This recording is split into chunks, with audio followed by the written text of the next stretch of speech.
This episode is made possible by New Masters Academy, the world's absolute #1 online art school in the entire world. Click the link down below for a free 7-day trial. Thank you, New Masters Academy. Hey everybody, welcome back to the Honey and Absinthe After Hours podcast. We're your hosts. I'm Vincent, a background designer for the Hollywood animation industry. And I'm Janet, the ex-Disney artist and independent creator, and this is a podcast about all things art, business, and whatever we feel like. Now today we're going to talk about how to get good at anything fast. But before we get into it, make sure to touch, jingle, all our bells and buttons.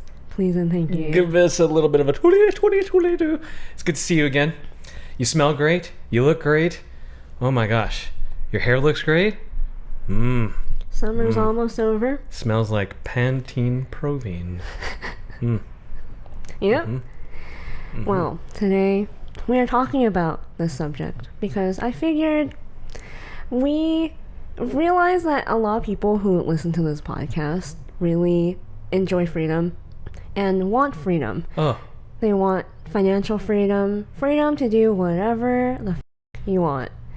And the problem is, you guys know that you need to monetize whatever side hustle, freedom, whatever it is that you want to do. Thus, your side hustle must be something of quality. Yeah. Some sort of quality. You need to get good. But you don't necessarily know how to get there. Especially, I guess, when it comes to business or whatever.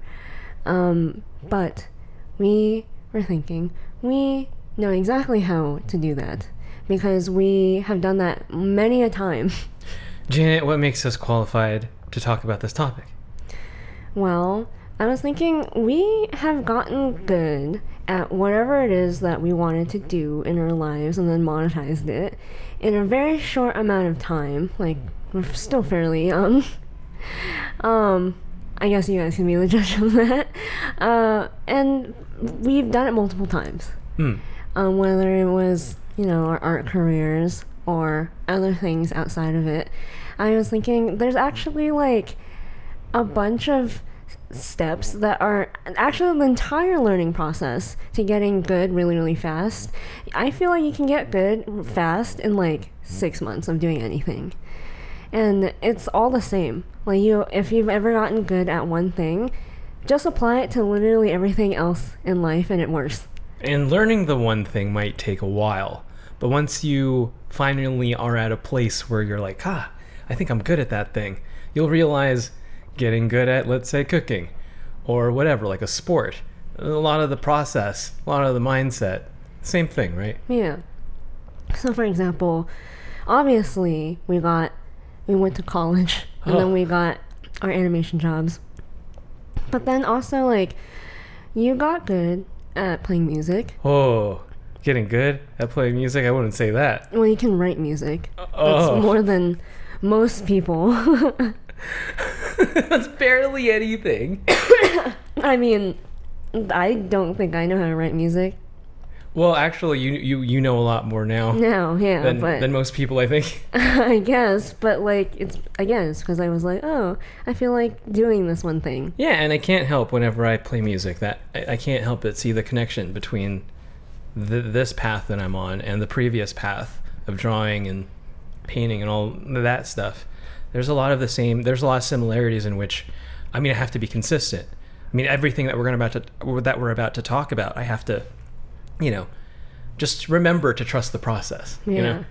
We also got good at doing conventions, like selling our art in real life, because I really think that was a skill that we picked up. Yeah, I don't think a lot of people can do that well. I don't think a lot of, especially industry people, are good at selling their own art. Yeah, because it's more merit-based than most getting a job also process. Being like a desk person, completely different than being behind a merchant desk. Yes. It's different. You gotta be a little bit more animated. You can't be like hiding behind your desk or something. Yeah, but also like they're used to like just letting the work speak for itself, and like there's so much like presentation stuff, not just you as a person, but like your work. They're used to like having websites or Instagrams where they're like, this is my portfolio, whatever. But like, what actually grabs someone's attention? It's not like all of that stuff was something we had to learn, because we also weren't good at it when we first started. We didn't have any of those business skills.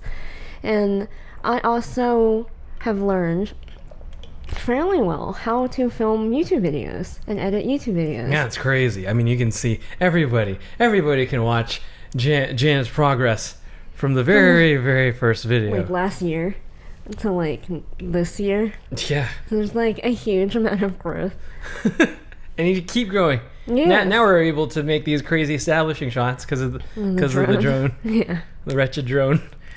So I feel like the first time you ever master something, like what is it, like the 100,000 hours that you need to become an expert at something, that I think is like a really long time. The first time you do something, the next time it's like cut in half, and then the next time it's cut in half again. So like, I feel like for me, going from getting good at art, getting good enough to get a job at it, to selling my own art and actually making money from it, it was a much shorter amount of time. You know, like learning how to get good at selling your art, how long it took us to finally like start making money at conventions, like considerable amounts of money, was like definitely not like the 4 or 5 years we were in school. It was like maybe half that time or even less. And then the amount of time it took for me to really understand how YouTube works and how to get better at it, again, like even half the time of that, because it's like now I know, oh, there are these like similar steps that you have to go through for every single time I had to do that. Was the same for you? I think it's the same for everything. I think in the previous podcast we talked about how it's almost like New Game Plusing. Yeah.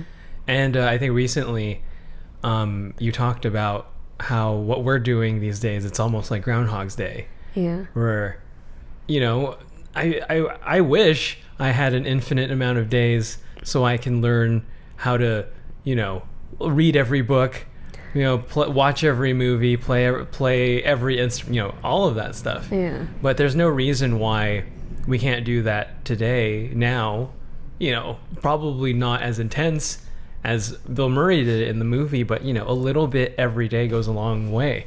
What is, so people listening, a lot of people probably are like, oh, I want to one day work in this industry, or I want to one day sell my artwork or my music. But I literally have never done anything like that before. But I see other people do it, and I'm really inspired by it. Where do I start? Well, my first advice is you have to believe that you are already it. That sounds really hippy-dippy. Yes. You have to be it before you become it. This is not some Chinese proverb. This is just a Janet-ism. Is this like a variation on fake it till you make it, or is it different? No, it's different. Oh. I feel like fake it till you make it is like, you know that you're not it, but you're pretending to be, and so that you can convince like Hollywood other people. Yes. But I literally mean you have to believe in your mind that you are already it. There's no faking it. It's like you believe you are. So like, for example, there's no question about it. Yeah. I see. We have been learning how to play music. And you had like all these goals when you decided to take music a lot more seriously during like the pandemic. But then I would like call you a musician, and then you would like cringe. Oh, no. No, not me, no. I'm not that. I'm like, no, you have to believe that you are in order to become a really good one. Otherwise, if you don't believe, it's going to take a lot longer, like, by the time you become a musician, like, it prevents you from becoming everything that you could be. And when I admitted this to myself finally, that this is the new path that I'm on, it's become so much easier. And life has become so much more, I don't know, lush, because everything's, I'm looking at things in a completely new lens, with my ears. And it's everything's just so much different. And it's like, again, it's like new game plusing in a video game, but and then you have a completely new set of skills that you can earn, but you have all the skills that you've earned before and all of those experiences to help you along the way. It's really awesome. Yeah, because it like I remember talking about this before, about becoming a multidisciplinary human being. About that, like I no longer subscribe to the idea that like my job is my identity, because when we were growing up, at least for me, I think at a certain point art became a little bit like my identity. Like, I am the artist, I'm the one that went to college for this, and then you add more labels onto that. I'm the animation artist, I'm the storyboard artist, whatever, that's me. But then around when we started doing our conventioning, our selling our art and all that stuff, and especially when I started YouTube, I no longer considered myself just an artist, because I think that's really limiting.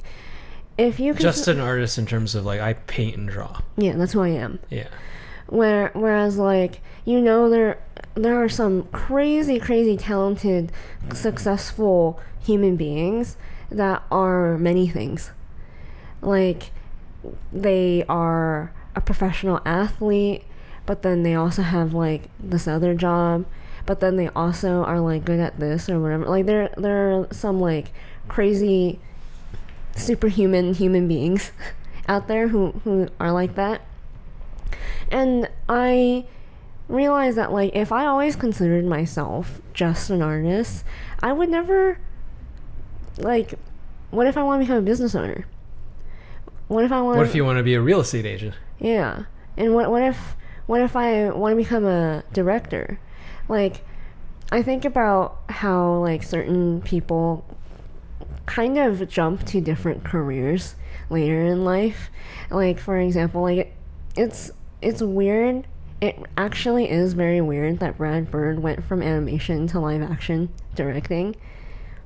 You know? He wouldn't think so. I remember hearing in an NPR interview a long time ago that every time he hears somebody say something like, "Oh, what's the difference between animation and live action?" he wants to like punch somebody in the face, because I think he doesn't see any difference in it. Yes, but like everyone else looking at that like jump in career is very like, how though? Like, most people in animation don't end up working in live action, especially in that capacity. Yeah, I see. Yeah, the only other person is what, like Tim Burton. Yeah, it's like they don't hang out with each other. They don't. But I could see Brad Bird hanging out with J.J. Abrams, and hence probably how he got the job. But like, that's interesting. Like, I don't see Lee Ulrich hanging out with whoever. No. Nolan. Yeah. Oh yeah. Or Tarantino. Yeah. Like, kind of weird. That's strange. Yeah. It's just out of the ordinary. But I wonder what drives somebody to be like, oh, I've made the Iron Giant and the Incredibles. I want to make Mission Impossible. Yeah. But I was like thinking about that even when I was still working, and I was like, you know, I don't consider myself just an artist. And in school, that's what they would tell us a lot too. Like, you're not just a designer. You're not just an artist. You're a storyteller, which means you can do anything that requires storytelling. You are not your job. Basically. And it was always in my mind, and like, it really helped me broaden my horizons to like, after I left Disney, to be like, what can I do with this YouTube channel?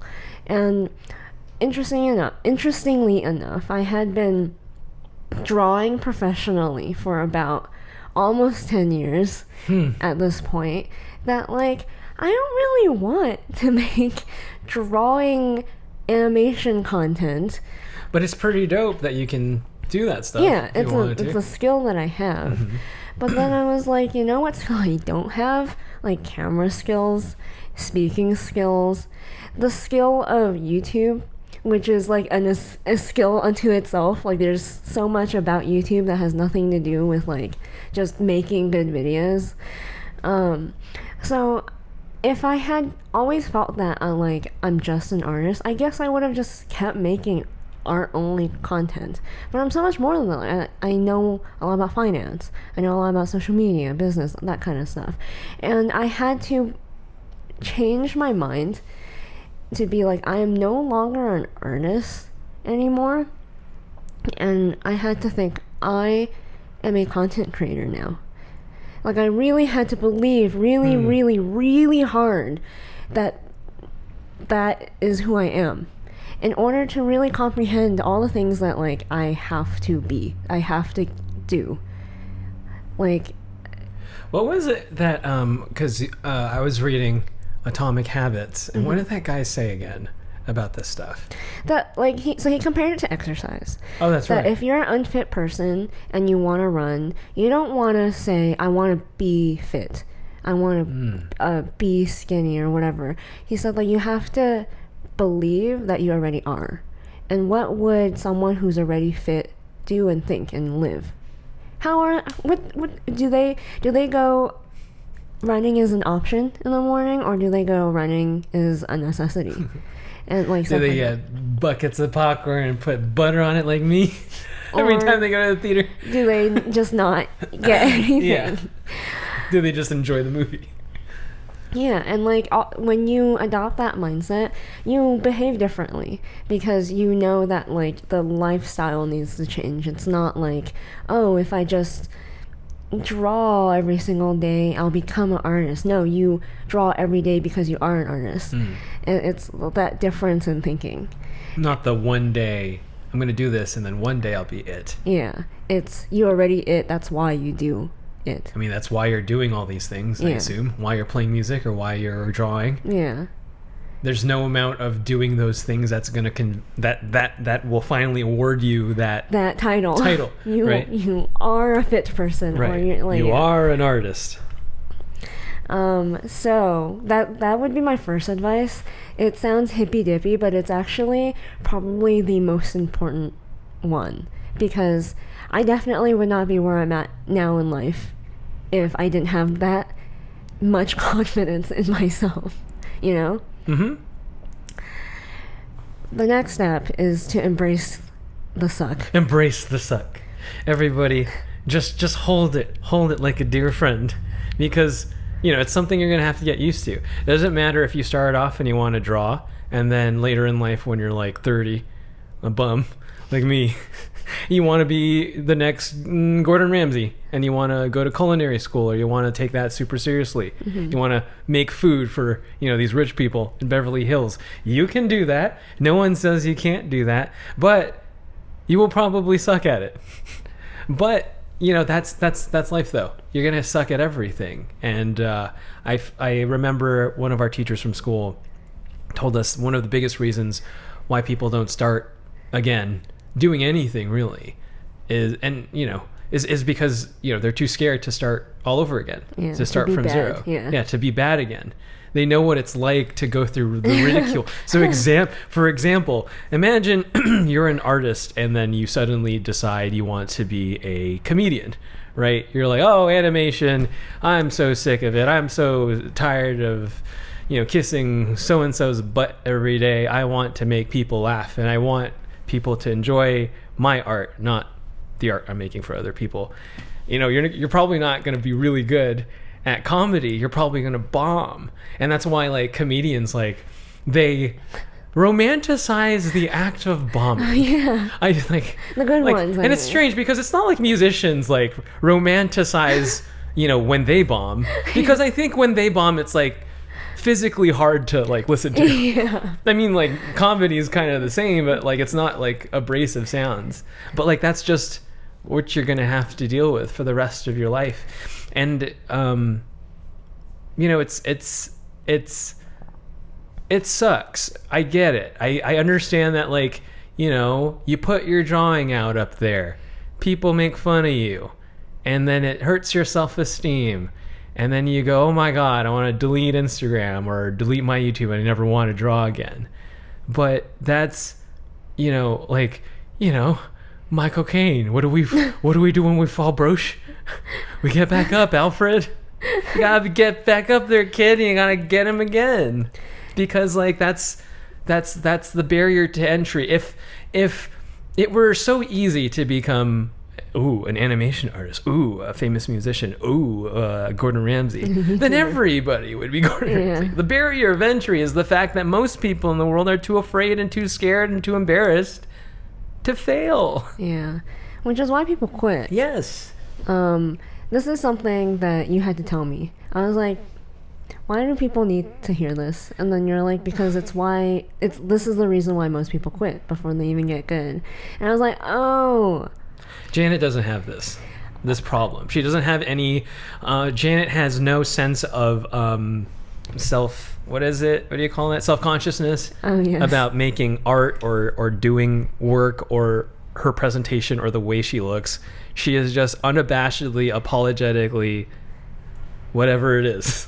Yes. Take it or leave it. Yeah. And I'm not just talking you up. It's strange even to me to watch you observe life and go, why don't you behave like how I observed other people, normal people, to behave? I ask you, like, questions an alien would ask a human. Oh my god, I get so frustrated because, like, you're a human, aren't you? You should know these things. I ask you basic human nature They feel questions. upset. You're like, why are they behaving this way? Like, they're upset because you said that. They were upset because you didn't say anything. They're upset. You didn't give them any sort of warmth. So when you were like, we need to tell people to embrace the suck, and I was like, why? I don't feel... It's what... everyone who isn't you, everyone who isn't your personality type, everyone suffers from this fear of, like, failing, so they just don't. Yeah, like, I don't understand. People profit off of this. People who, like, correct other people's drawings, or people who, like, I don't know, shit on each other on the internet. Like, this is all profiteering on other people's self-consciousness. And like, what am I telling people to stop? No, I'm just pointing it out. It works.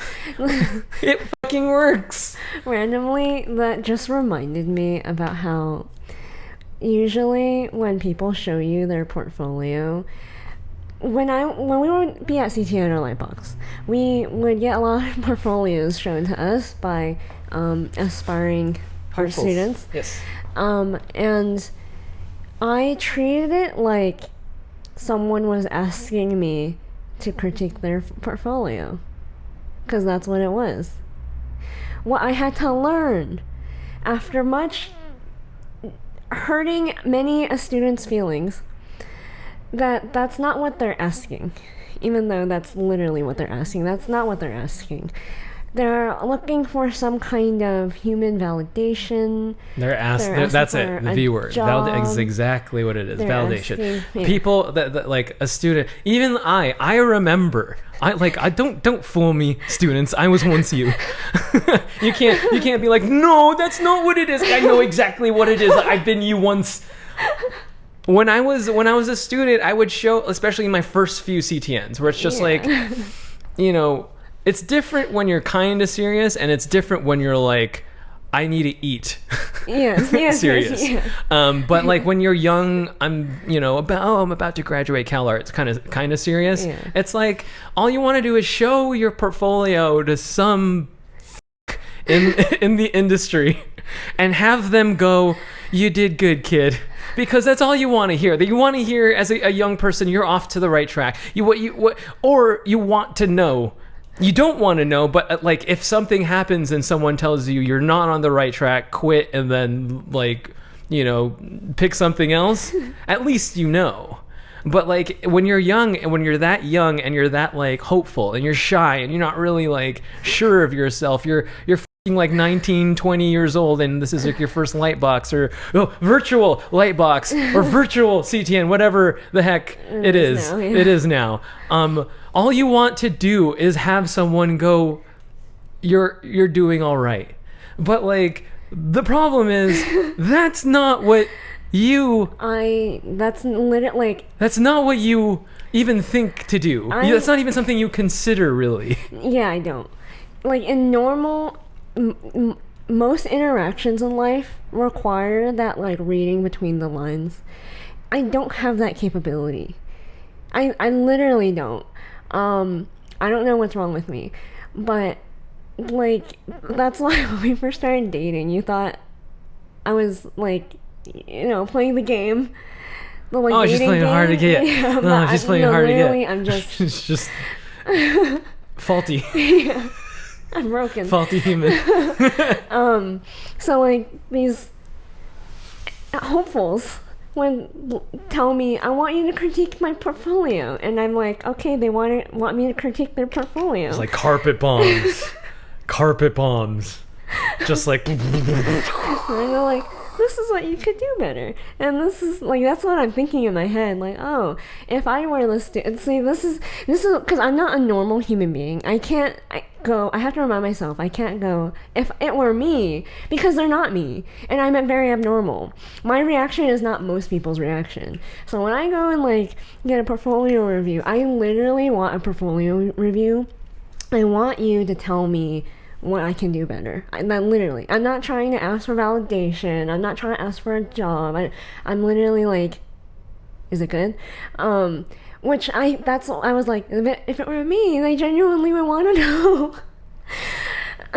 So I'm like, oh, you could do this better and do that better. And I also have this problem where I don't remember to compliment people. See, I think what I'm thinking right now, a lot of people are probably thinking right now, but I want you to. I think your problem is the presentation. Yeah. The presentation is the problem. I forget to compliment you first.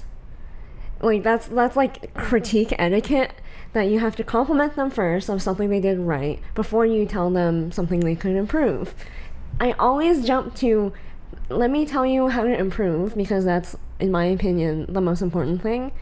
And like their feelings aren't. So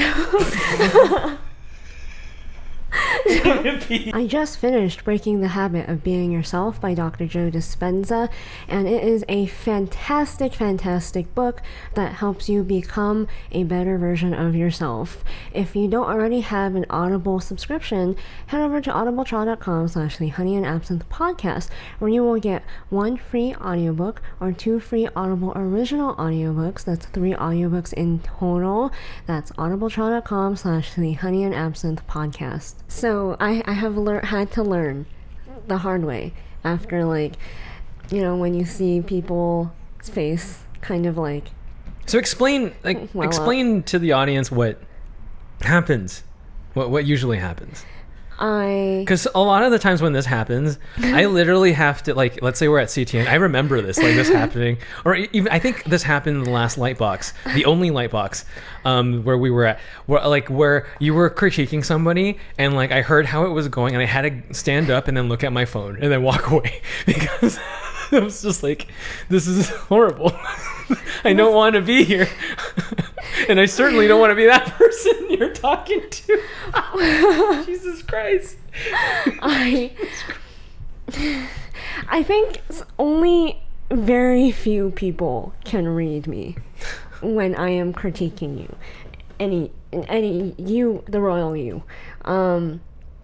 Because this would happen in school too, during, like, when you bring your homework in and, like, it's critique time, everyone has to put their homework on the board next to everyone else, and you get to, like, size each other up, and then the teacher goes one by one and, like, basically ends you. It's what it feels like. Yeah. It feels like we're in, like, in a line, and someone just gets, like, mowed down, and then you just watch. You're watching, and you're like, that's me. I'm next. Yeah.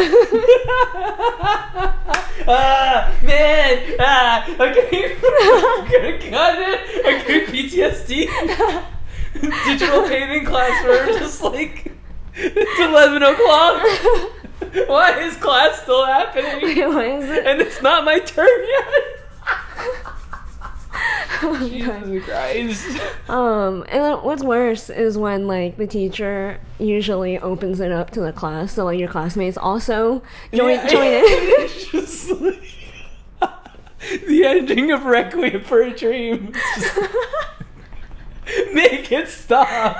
But I paid $200,000 for this, so keep going. Keep going, I like it. Oh my gosh. If you can't tell, we've seen things. Oh god. So like when that happens and I'm called on, it's like over. What do you feel like? Because I remember I would always feel like I'm prepared to die. Like I'm about to die well. Here we go. So what I feel is like crazy masochistic. Like bring it on. Yeah. Like, Yeah.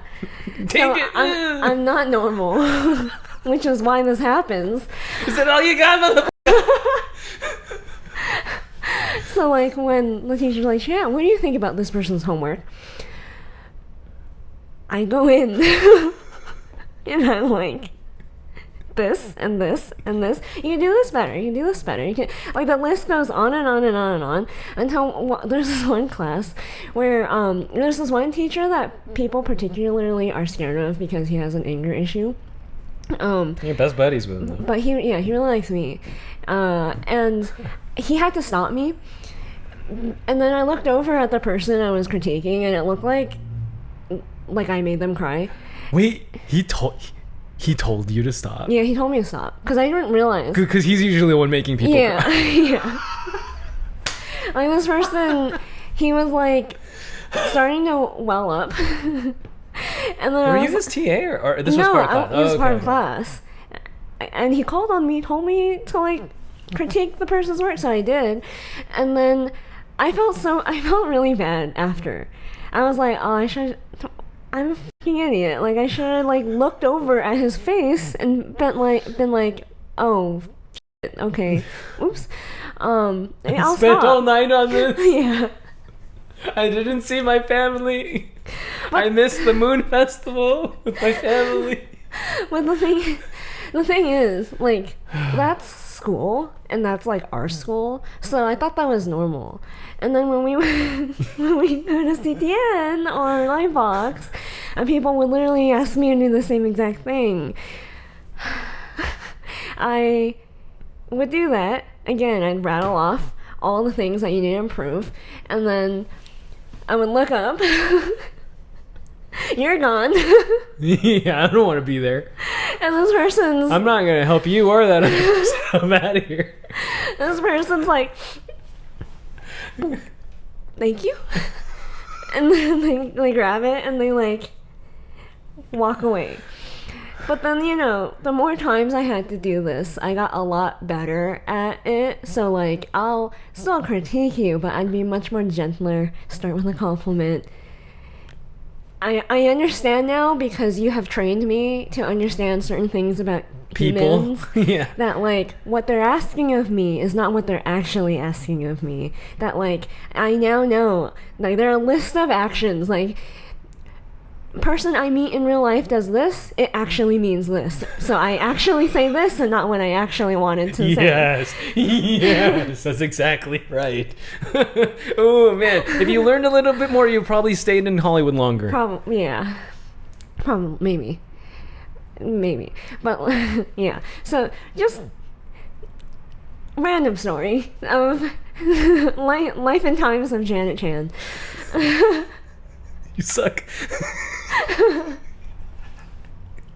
But anyways, because I don't have this weird sense of shame and ability to like be normal, I don't have this like embarrassment of sucking. I want to suck.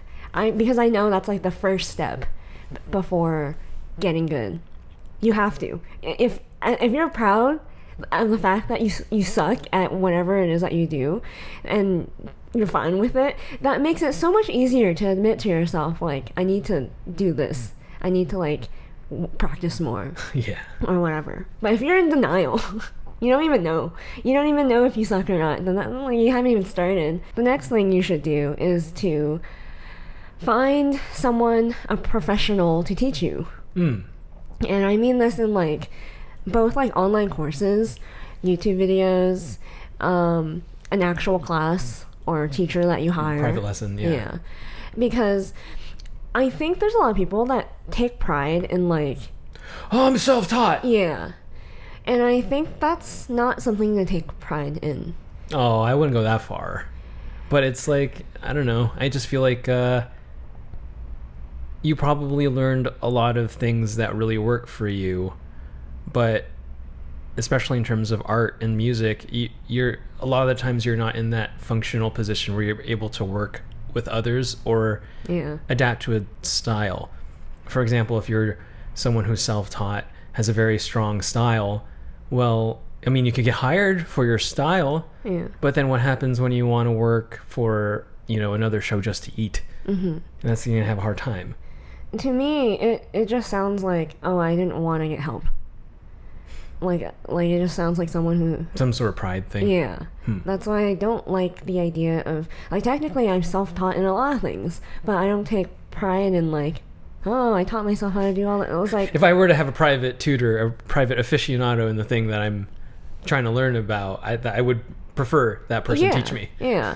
I want, like... And the reason is because when you do get a professional to teach you, and you have to make sure they're a professional, too. Like, there are a lot of, like... people who claim to be but aren't out there, but like they should I share Tomo's thing?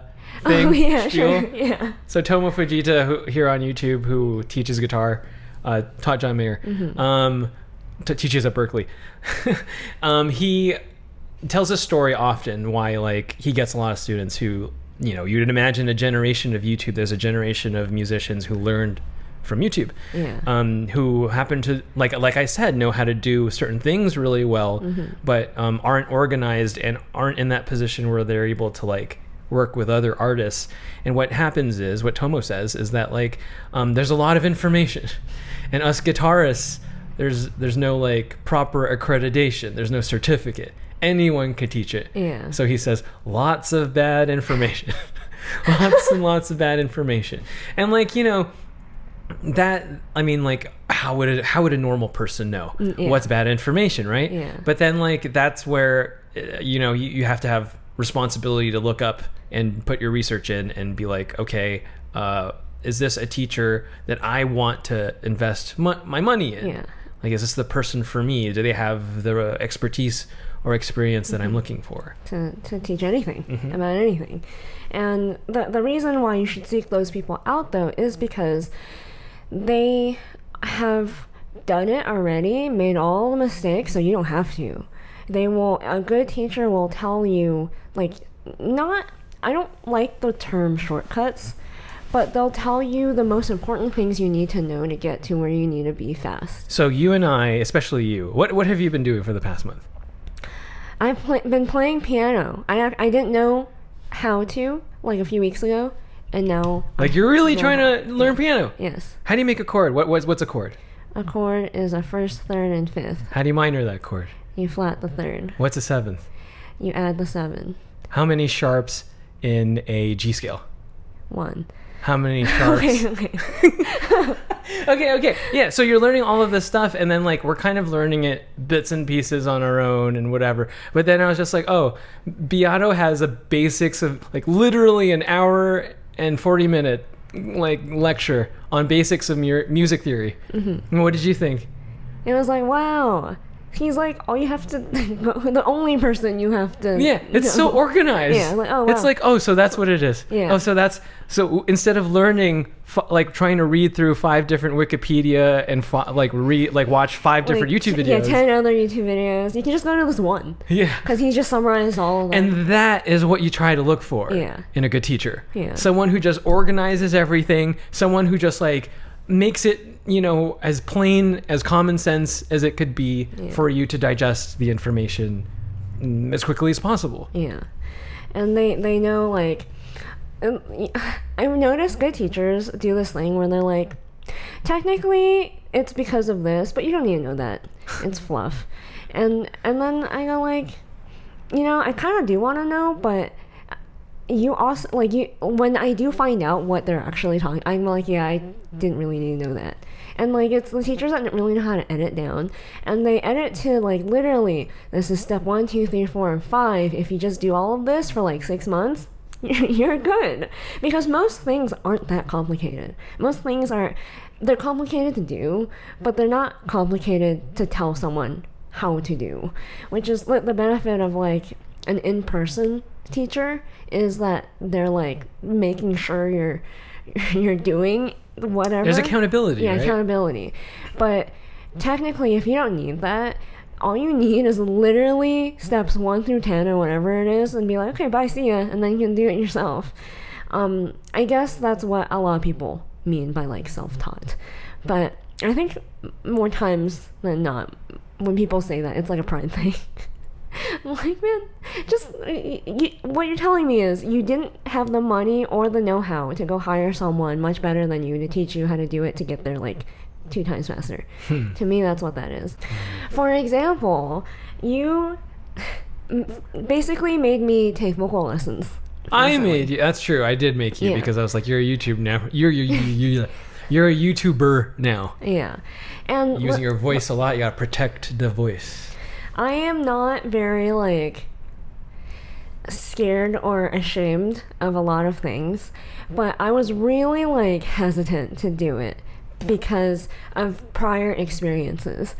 I don't know if you've noticed, but, like, a lot of people have told me throughout my life that my voice is very strange, or it's very abnormal, or either they like it airy and weak, probably, is what they say. Yeah. So anyone who's ever tried to teach me how to speak louder would be like, use your diaphragm. I'm like, that means nothing to me. If I knew how to do that, I would be doing that. I mean, compare I'm sure the YouTube videos from early 2020 to now. Yeah. Like how powerful your voice has become. And because of all those bad prior experiences, I was just like, I don't want to be berated on a weekly basis, because, like, that doesn't sound like a pleasant thing. And then I finally took it, and he has helped me make leaps and bounds with my voice, like, in a matter of, like, less than a month. And I was like, man, if only I had just taken classes with him in high school. Yeah. Imagine where you'd be. Where would I be now?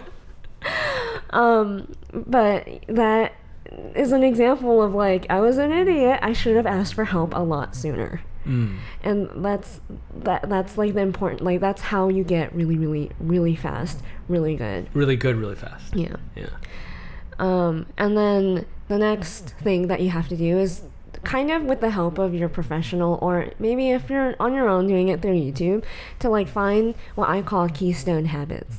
What's a keystone habit?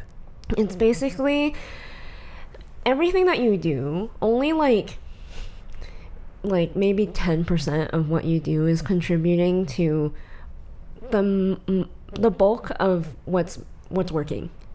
So, like, I found that it took us like 5 years in college to really, like, learn everything. But when looking back on it as a professional, there were, like, key things that if I only did that for like a year, I would have been much better, much faster. But instead you had all these detours. Yeah. Basically. I had to learn, like, color theory and perspective and all these other random things all at once. And my young mind couldn't filter out what was the most important thing that would give me the most results. But looking back, figure drawing, and I would bet you take a person who doesn't know how to draw, 2 people who don't know how to draw. You make them learn color theory. You make one of them learn color theory, perspective, all this theory-based stuff, and you're having them paint and draw all at the same time, never really focusing on any one thing. They would have a hard time figuring out what is most important and what to learn, even. And then you take the other person, you just tell them, you go to the figure drawing workshop every single day for a month, and then you ask them like to show you their work at the end of the month, which one do you think is going to be better? Most likely the person who just figure drew, because figure drawing is, to me as an artist, is one of those keystone habit things. I see. And I feel like that kind of thing exists in everything that you do, whether it's cooking, whether it's YouTube, filmmaking, music, whatever it is that you do. There are certain things that, like, if you just dropped everything and you just focused on that, like getting better at that one thing, you would be so good in like 6 months. Do you find that, like, things like that in your music or whatever? Yeah, I think about when we went to college for the, in the beginning, it's a lot of foundational classes, and one of my favorite classes I've ever taken was this one called Drawing Concepts, where it's where we look at a famous illustrator, like pre-90s, let's say, and then we copy their work and then kind of make our own emulation of it. And the whole process of it is, for me, was really engaging because I love the bare bones aspect of it. In that class, we don't use digital. We don't even paint. It's just paper, ink, and a drawing apparatus. It could be Croco pen, brush. It could be anything. But that class was just about drawing and making as many illustrations as possible with the least amount of friction as possible. You're not going to turn on your iPad, oh no, it's not charged, or you're not going to turn on your computer, oh, it needs to be updated, or whatever it is. It's just you sitting down with a paper and a pencil. And this whole time, fast forward 8 years later, and we're in the here and now, and I'm making, just enjoying myself after work, make music. And I basically started on this mixer, and then recently we bought Logic, and then I was like, kind of cool to play with, especially after making the music video. We realized, we were like, oh god, we're never going to do this Dallas ever again. Like, if we had Logic, this would be 10 times easier. It would take like 2 seconds. It would take 2 seconds. Be better. But I was on Craigslist, as I do, and I found this 4-track recorder. And I went and I bought it, and I've already written a couple songs on it. But I love the idea of, like, this is just a piece of tape. I can only record 4 tracks. If I want to have more, if I want to free up more, I have to bounce it to my bigger tape machine and then back in, and I have only 2 more tracks. Like, it's so basic. It's the most basic as I could make it. So I put a corner next to our studio. Since you don't really draw anymore, I took your drawing space basically and turned it into my music writing space. And I basically have my my bass, my acoustic guitar, a rinky-dink piece of shit $30 Casio piano we found in a Goodwill, and the 4-track recorder and my reel-to-reel. And I would just sit and then, like, make these little compositions, and then it starts off really rough, and then I turn on a metronome and I play to time, and it gets tighter and tighter and tighter. And I swear, because I just finished the song last night, that I was like thinking, when I made this thing and just listening to it and being really like pleased with just kind of how raw it sounds. There's no reverb, there's no like crazy, the only thing it has is compression, and that's it. I'm thinking like, oh, this reminds me of taking Gail's class a long time ago, of being like, I don't have Photoshop, I can't like, put lipstick on a pig and put paint on it, make a shitty drawing look better by putting paint or glitter or sparkles on it. Like, I only have this thing, and like the only thing that's in the way is my ability to perform and make music. And like with the 4-track machine, it's so unforgiving. Like, I can't press Command Z. I can't like easily rewind on this thing. Like, I actually have to take time, and like I get punished for fucking up. Every time I make a mistake, I have to go back to 0 and then perform the song all over again. And I'm just starting to realize, like, oh my god, this is like making me a better musician. My time is getting tighter. Like, this is like working out really well. And I'm like, this is all the same. This Yeah. is the same all over again. Like the act of recording it analog, which is pretty much very similar to just recording it like into a laptop or a computer. It's but like very much like traditional art. There's no sink or command swim, Z. yeah.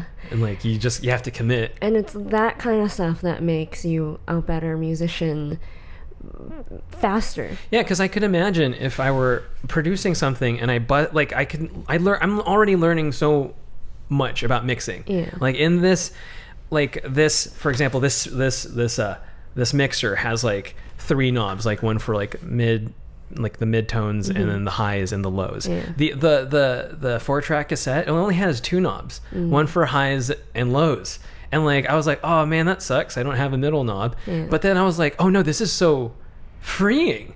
Like it's so like I could hear one small discrepancy. Maybe the bass is popping too high, or maybe like the guitar's getting lost. I just turn the highs up just a little bit, and that's enough. Yeah. And I'm like, oh my god, I'm like already learning. I swear I learned this last night when I was doing all of this. I was like, oh, again, here it is again, less is more.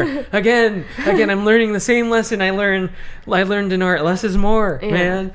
Versus like literally a lot of people, especially the younger artists who like we've talked to at like conventions and stuff, like showing us their art and going like, how do you get better? And I'm just like, literally just do everything traditionally.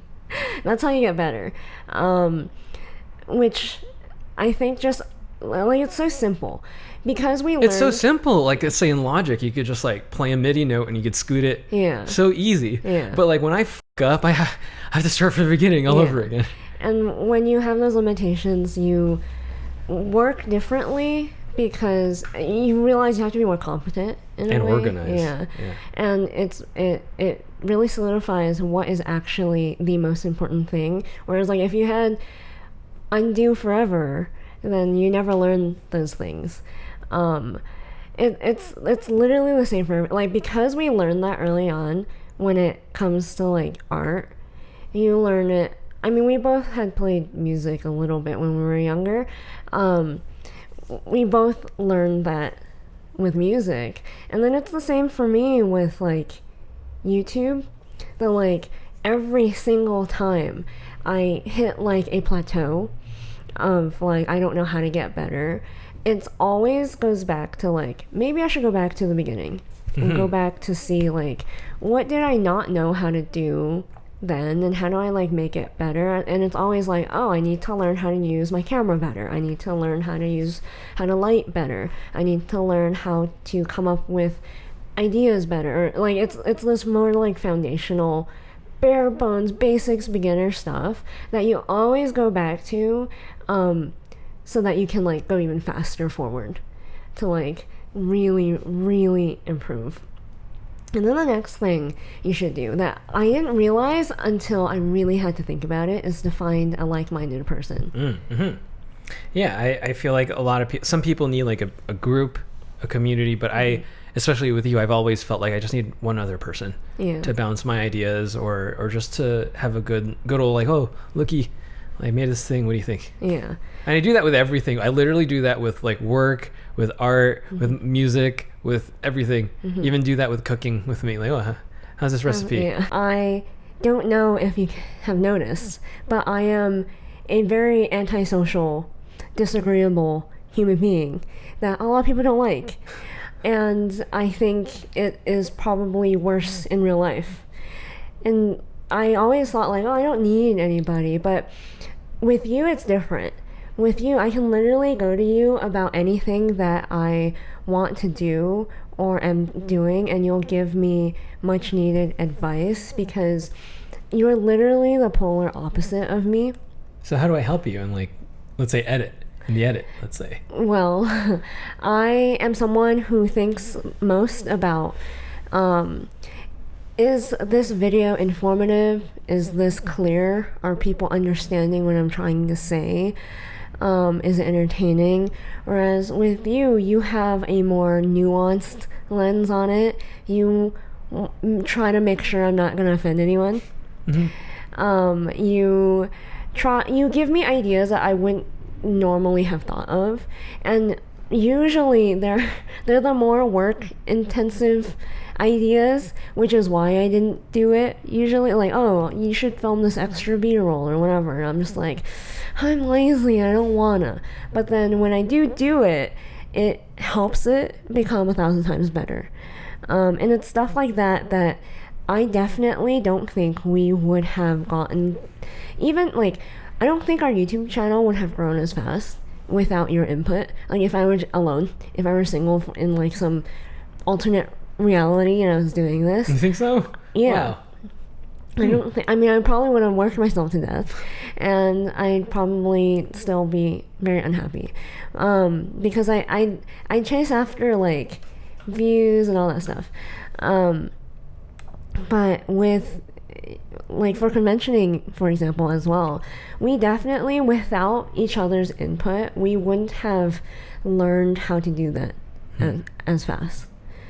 Because I would be good at the more, like, money business side of things, like making sure, like, are we actually making money this time, or did we lose money? And with you, you're more like you're the marketer. you're the presenter. You're very good at, like, knowing how to be in front of other people, how to present ourselves. And shouldn't you know these things? Why don't you know these things? Because I'm lazy. I know these things and I'm lazy. I just, like, don't care. Okay. So for example, you're much more intense about the way our display looks than I am. I'm like, yeah, just put all the stuff up, but you're like, no, it's crooked. It's crooked. It's crooked. It's you don't crooked. understand. It looks bad, and I'm like, oh, that's fine. It's not fine. It's crooked. Fine. What about you? Do you think it's important to find, like, a friend? I think it's really important to find a friend because you only know as much as you know, and I don't know, like, I feel like the type of looking at my work in a fresh way that I think another person can provide is, like, literally looking at my art after 2 or 3 years, and I could really look at that piece of art from a different lens. But when you're in it, I think it's super helpful to have someone else look at it. But the problem is, do you know there's a wise saying. Do you know this wise saying? What's this wise saying? This wise saying goes something like this. Oh God, I almost lost it. It's something like, yes. Opinions are like assholes. Everyone has one. Yes? Oh, yes. Yes? Yes. But the problem is you have to find the asshole that you like. The asshole that fits your needs. Right? Yes. I really like this metaphor. I really, really like this metaphor. I'm going to keep it forever and pretend like I came up with that. Oh, God. But that came from my mind. I like that one a lot. Thank you. And you are the asshole for me. Do I fit? Yes. Do I help you? Yeah. Okay. Yeah. Okay. No. Yeah. Why, I mean, why like, did it take so long? Because I didn't want to say it. I didn't want to say, yeah, you're a type asshole. I think I wasn't sure if I. That's the hesitation. That's why I hesitated. Because I was like, should I say that? So you made me say it anyway. So. Okay.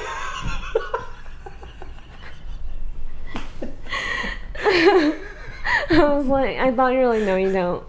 But that turns out there's a much more questionable answer to that question than I thought. Oh, okay. So after you find a friend, you just do it. Just do it. Just do it a lot. So I realize that, like, I'm a lot better at learning than you are, or at least a lot faster, not better, a lot faster at learning than you are, because I'm a little bit impatient. I don't care to, like, watch 1,000 YouTube videos before I do something. I just want to do it. And then I'll learn through trial and error. But for you need a lot more guidance, because there's this, like, scared of starting kind of thing that you have. So, for example, we were learning how to play piano with both hands independently, and where like one hand you play like the bass and the other hand you play the melody. And we were watching this video, and before the video is even done, he just shows us how to do it, and I was like, okay, I got it. And then I'd play it, and then you're like, no, we didn't watch it. We need to watch all of it before. I'm like, no, I got it. See, look. And then I like mess up a few times, and then I got it. But then you have to watch like the entire video, and you're like, okay, I can do it, because you're particularly bad at like using your hands independently. Yes. Because I think you have dyslexia. I am dyslexic. I think I am not clinically declared. Diagnosed? Diagnosed. Yes, that's the word. Yeah, it's just tough. It's just really tough. Yeah. So I don't know how else to explain it. It's hard. So you feel really insecure about it, I guess, and then like you'd play it, and then you'd mess up, and then you'd be like, I need to watch it again, and I'm like, no, you just do it, make a bunch of mistakes, and then like you got it, and then it takes you so much longer. It takes you like an extra hour or so to get the same thing, and I think like a lot of people have this problem where they have analysis paralysis. They want to watch all the YouTube videos, they want to take all the courses, they want to go to all the different types of workshops and like lectures and all this stuff, but like they never actually take action and do the thing. And I think that's like, once you've like probably got, your teacher or friend, whatever, you need to start doing it, right? Yeah.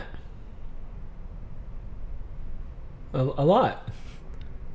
I don't know what else to say. You gotta do it a lot. You gotta do it a lot. You gotta do it until like the whole process, like you don't even have to think about it anymore. You just know that's what I need to do next. And this is all really important so you can break the rules later. Yeah. You can't like break the rules without knowing the rules, right? Well, what do you think about like hesitation to like just do it? Oh, the hesitation to just do it? I guess that's just like a personality thing. It's like a personality confidence thing. Do you have that? I guess it depends. But like I think I have it on a lighter degree than most people. And like you don't have it. Yeah. You don't have any hesitation at all. Yeah. Just do it. I'm gonna learn piano. I'm gonna do it. I'm gonna make a rap song. How about how awful Hollywood is? You just do it. You just do it. People are asking you like, how'd you learn how to rap? I don't know. I just figured out how to you just do it. Some people would say I still don't know how to rap. But you just do it. Yeah. You just do it. I think experience is worth a lot more than pontificating about anything. Sure. So like I think it's funny, like the rap song, for example. I remember seeing a lot of like negative I don't know where they come from. Like it just seems like a bunch of like random hate-filled people want to like attack someone one day, and then like the leader of the hate-filled people go like, that person over there, now that person over there. But like when I would see it, what's really interesting is like people are critiquing my skill. Which I'm like, first of all, did it look like Did we say we were skilled? Does she look skilled? Does it look like I know how to rap? Does it look like I've ever rapped before in my life? Janet, do you lay down hot bars? No. Like that's why I found it so amusing to watch myself do that, because it's kind of like a train wreck and it's amazing. I still like watching it because it's a train wreck. Yeah. Like that's kind of the point. And I get the feeling that like a lot of other people pontificate about like what it takes to do that, because I basically I was pontificating about what it takes to do that until I actually did it.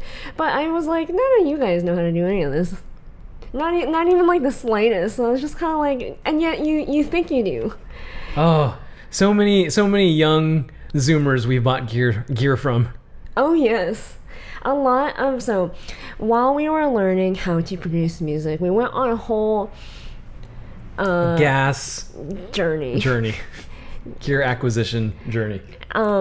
Mainly because of you. I kind of was already like, let's just get like Logic and just like, do that. no. And you're like, no. We gotta do it like we did at Art Center. We gotta start from the beginning. Analog first.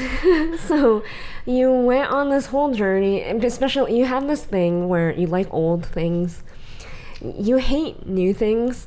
So like you like vintage guitars, you like vintage speakers, you like vintage anything. Yes. Basically. Clothing. Yes. You've never been thrifting before, I think, until you went with me. And then you really liked it. Yeah. Because you're like, man, I got this Oh, it's cool like t-shirt. when I buy stuff, but like for clothes. Yeah. You like used. You like things that have a story. I don't like buying things new. I love buying things used. And you you purposefully scuff up things because when I buy a new moleskin, I literally have to go outside and throw it across the street. I'm no joke. I've done this so many times. I remember Chris talking, Keiko talking about how like when he would buy a moleskin and then like how he would have apprehension. And I didn't want to share this story because it would make me sound like a madman. But when I get moleskins, especially when I was like at Art Center and I was like living at home, so I would go to my backyard, take the moleskin I bought from Art Center, chuck it across the backyard and onto the building across the way, and then pick it up, and then it would all look beat up and shit, and I would be like, okay, it's ready to drop. Because I have to psychologically go like, the beauty, like the allure is meaningless. Yeah. And that's what I do. I try to.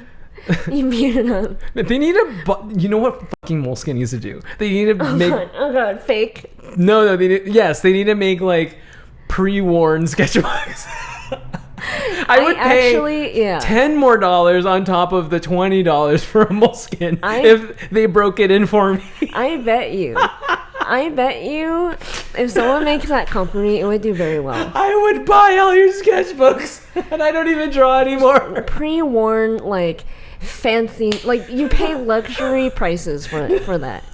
Like it's like similar to having like Louis Vuitton on your sketchbook. Instead, it's like nicely like designer worn. Yeah, man. Yes. Yeah, man. Oh god. Oh. Like something that would look good in your home bookshelf. Yeah, I love it when like the edges are all like fuzzy and frayed. Oh, so good. $1 million idea. When like the edges are like super straight and pristine when you first buy it from wherever, it's just the worst. The most bizarre thing that I've seen you do is you'll leave your guitar out in the sun to let it, you have to bake.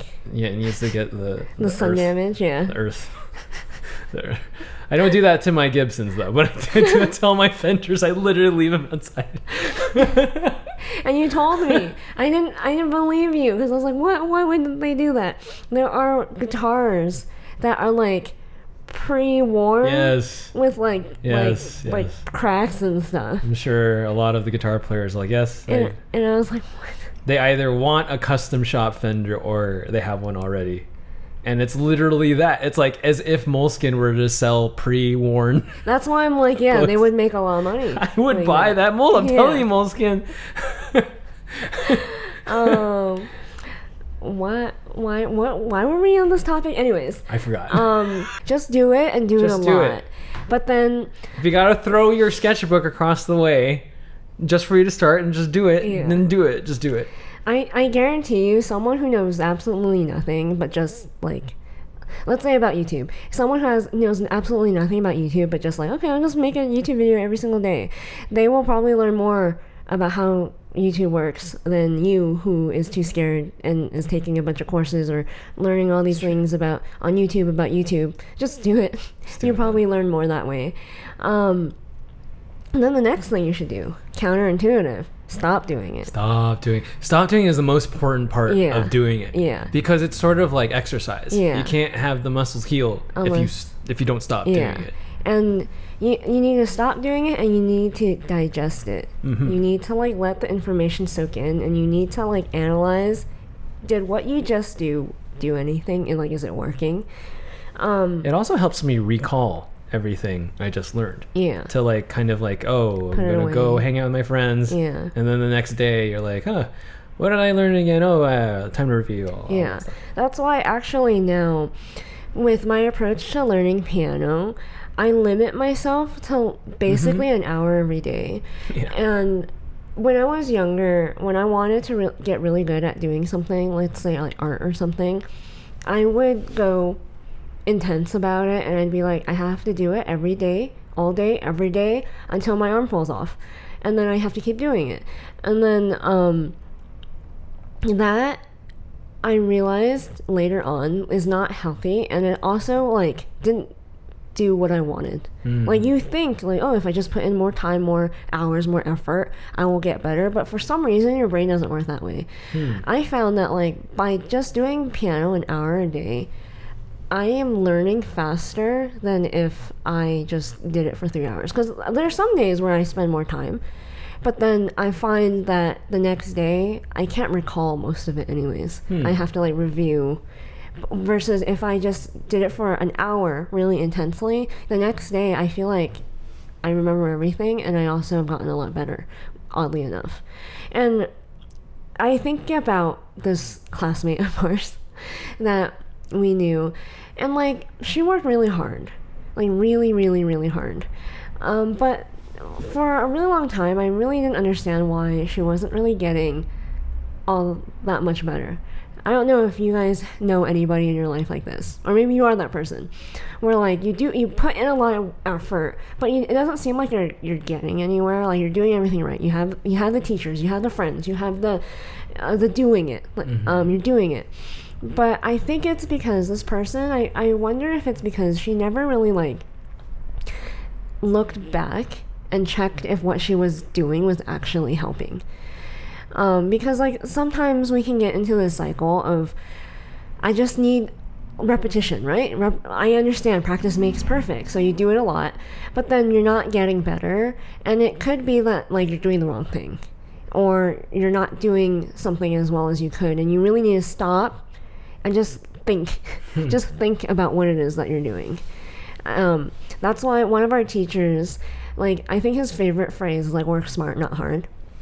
And he had this test for us in one of the assignments.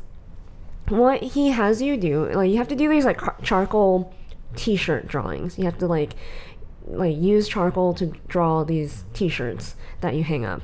And he's very particular about the type of charcoal that you use. I forget what it was, like Conti or something. And he says you can either buy the pre-made dust, because you have to use the like dust version, not the stick, or you can get the stick. You guys have to get the stick because it's better quality. The thing is, we need it in dust form, so you guys need to figure out how to turn it into the dust form.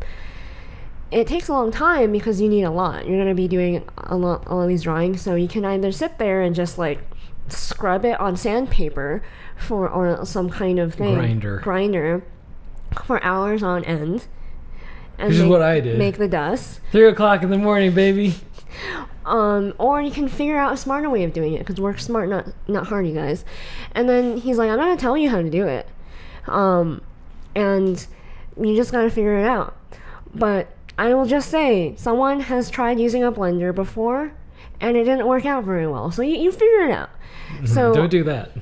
A lot of people did do it your way, the hard way, the work hard, not smart way, where you just grinding it yourself all day long. Guess what I did? I got someone else to do it for me. So I was like, now that is the mind of a capitalist pig. That is the mind of a capitalist pig. So like, that's how you get to that leap in thought. Like, I'm not gonna do that. yeah. Someone else do that shit for me. So that's working smart, not hard. Because like a monkey can do that. Yeah, you're not getting any sort of artistic juice or knowledge from like grinding. Yeah. You know, you're not becoming a sage artist just because you're grinding charcoal. Oh, wax on, wax off. It's not that. He straight up said it's not that. Just like, I know it sucks. Find a better way to do it. And I was like, okay, mission accomplished. So yeah. Outside of, you know, really working smart and not hard, and really like looking at your work and making sure that it's actually serving you. So most recently for me, it was like YouTube, and looking at like, what am I spending too much time on? What am I spending not enough time on? What is actually working and what isn't? And it's like those periods of time that help you grow the most. Because sometimes we can get into the trouble of like, we're putting out too much content and we're doing too much work, and we just are trying to meet the next deadline and not thinking about, but is it actually working? Is it even like content that people want? Is it content that like makes us money, or like stuff like that? Outside of that, then finally I would say you need to be consistent, but not consistent like just doing it all the time. You have to be uncomfortable and consistent. And what I mean by that is like going back to like our classmate that would like do something a lot but never get any better. I was thinking like, you know, watching what she would do, she was doing things she already knew how to do over and over and over again. And that's like the definition of insanity. Of like, you need to figure out what is the next challenging, uncomfortable thing that you don't know how to do, and you have to go tackle that. Because eventually that's going to get comfortable for you. And the minute you start getting bored or comfortable, or for me it's boredom, for most other people it's like, oh, I'm comfortable. You need to go find that thing that's challenging again. Otherwise you plateau. Yeah, and I get really, really frustrated when I plateau, because I don't know what's the next challenging thing for me. Sometimes it's not like your greatest weakness is what you don't know. A lot of the time people are too afraid to even like challenge themselves, and they only repeat the thing that they're pretty good at because they know that they're pretty good at it. Yeah. So often when I try to do the thing that is hard for me, or that is uncharted territory for me, it's where I learn the most. Yeah. That's why, like, you were really bad at painting at a certain point. Man. But you really like tackled it. You were like, this is unacceptable. Like, this is not going to be your identity. For me recently, I really love the beginnings of learning something new, because the improvement is just up. It just goes up. Whereas like once you've been doing something for a really long time, like let's say art or something for us, it's hard to see improvement right away like that anymore. Like you have to really work at something really, really, really hard before you finally reach that like next step up. Like the growth really slows down once you become an expert. But then when you're a beginner at it, it's like, oh, every day you're like leaps and bounds better than before. So like with piano, literally like the first day when I learned my scales, I was like, look at that. I literally didn't know how to touch a piano. Now I know how to play piano. Literally. Like, sure, I only know how to play the scales at that point, but man, major skills a lot, man. Yeah. Like, why does it take children like weeks to learn these things, whereas like as an adult it becomes really fast. Like I think it's counterintuitive that way for a lot of, like, I think with children they're a lot more intuitive about certain things if they're good at something. For example, like if you're naturally good at music. But for a lot, I was like a camp counselor when I was in high school, and I would teach a wide variety of like little kids. I'd have to like look after them at like the arboretum, and we would do like arts and crafts, and like we would go on tours and hikes and whatever, and we'd like teach them or whatever. There are some kids that are like very, very, very bright, and like you don't have to like talk down to them. You can talk to them like an adult, or like they just pick up things really, really fast. And then there's some kids that are just like, yeah, like you really, I'm someone that, like, I think kids, either some kids love me or some kids hate me. And the kids, just like life. Yeah. Just life. Most kids hate me. It's just like life. Exactly like life. Because most kids are used to being talked down to. Mm. And they're used to adults treating them like, oh, hey, that's so pretty. The pretty dress you have on. Oh, you know, let me hold your hand and let me, like, help you do this thing. And I talk to a child like I talk to you. Like, I literally talk to children. Like, have you seen me? I don't remember if you've seen me. I don't see you interact with children very much. I try not to because they hate me. But, like, I will talk to them like little adults. And usually they're really freaked out by that. They're like, you mean you're not going to baby me? Like, excuse me? And I'm like, no, I'm not. Like, you know how to do that? Don't be stupid. Like, don't act stupid. Like, I'm not gonna do that for you. And then they're just like, man, you're fun. And then they, like, walk away. Yeah. Well, for these kids, I find that, like, they're a lot more uncomfortable to, like, do things on their own, and they constantly, like, need help, and, like, they want to do the comfortable thing, and I feel like it's the same for adults. Adults are the exact same way, and it's really important to do the uncomfortable thing. I think I just repeated myself too much. This week we are recommending Nocturne. By Zu Quirke. By Zu Quirke. This is a new horror movie. It's more like a thriller. It's not that horrific. Yeah, it's a thriller. And it's about a musician who is a pianist. Yeah, pianist. And her sister. Her twin sister. Right. They're both pianists, and one gets into Juilliard, the other one doesn't, and they have this kind of, like, really, really competitive relationship in the last year of their arts high school, where this girl is, like, really, really hyper competitive about being the best piano player in the world. In the school, not even the world. Oh yes, in the school. And it's reminded me of college and of working at Disney. It is a fantastic movie. It is this director's first movie, which I thought was really impressive. Which makes it shockingly, like, impressive. Yeah. Like, usually, because I guess this is, like, in a collection full of new horror things that Amazon's trying to do. So Blumhouse, in partnership with Amazon, I think, did this program where they wanted to sponsor directors' first movies. Yeah, so we watched one of them, which was fine.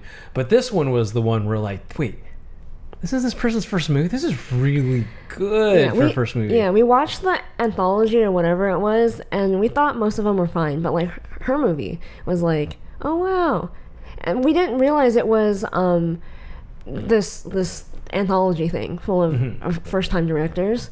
So after knowing that, I was like, oh, that's really cool what we just did. We just watched a bunch of, like, basically indie movies. Yeah, looking forward to this person's career. Yeah, for sure. I wish I could see her shorts, because they seem interesting too. But I don't know how you even find those things.